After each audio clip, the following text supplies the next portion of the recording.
বিদ্যালয়টির দুটি ভবন, মূল ভবনটি দোতলা আর অপরটি একতলা। বর্তমানে মূল ভবনটির অবস্থা খুবই ঝুঁকিপূর্ণ, কিন্তু কোনো উপায় না থাকায় ঝুঁকিপূর্ণ ভবনে চলছে শিক্ষার্থীদের পাঠদান।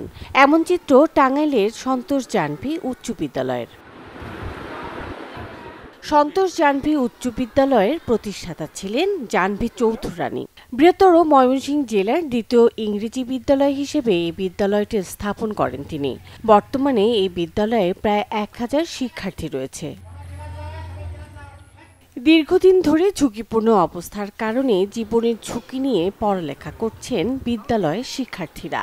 ইতোমধ্যে বিজ্ঞানাগার, কম্পিউটার ল্যাব সহ বিভিন্ন কক্ষ ব্যবহারের অনুপযোগী হয়ে পড়েছে।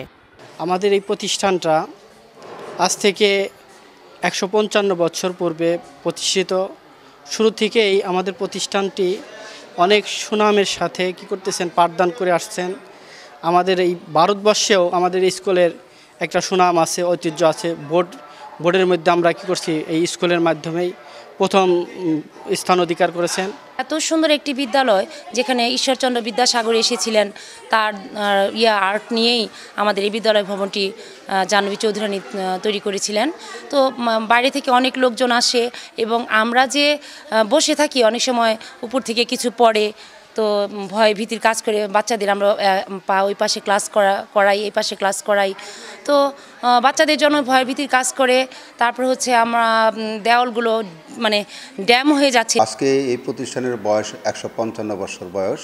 এই প্রতিষ্ঠানে বর্তমানে আমাদের খুবই সমস্যা, যেমন আমাদের ছাদ ভেঙে গেছে। এর পরবর্তীতে আমাদের দেওয়ালেগুলো আমরা রঙের প্লাস্টার করতে পারতেছি না। সত্যিকার অর্থেই এই প্রতিষ্ঠানটি একটি প্রাচীন এবং ঐতিহ্যবাহী প্রতিষ্ঠান। এখানে এই প্রতিষ্ঠানটি দেখার জন্য বাংলাদেশের বহু জায়গা থেকে, দূর দূরান্ত থেকে অনেক লোকই আসে দেখার জন্য। আগের রূপে ফিরিয়ে না আনতে পারলেও যতটুকু সম্ভব সংস্কার করা হবে বলে জানান এই কর্মকর্তা। জাহ্নবী স্কুলটি একটি ঐতিহ্যবাহী স্কুল, বাংলাদেশের প্রেক্ষাপটে একটি ঐতিহ্যবাহী স্কুল। তো এই স্কুলের আমরা এর আগে ইতিপূর্বে আমাদের ঊর্ধ্বমুখী সম্প্রসারণ প্রকল্পের আওতায় একটি ভবন সম্পূর্ণ করে দিয়েছি।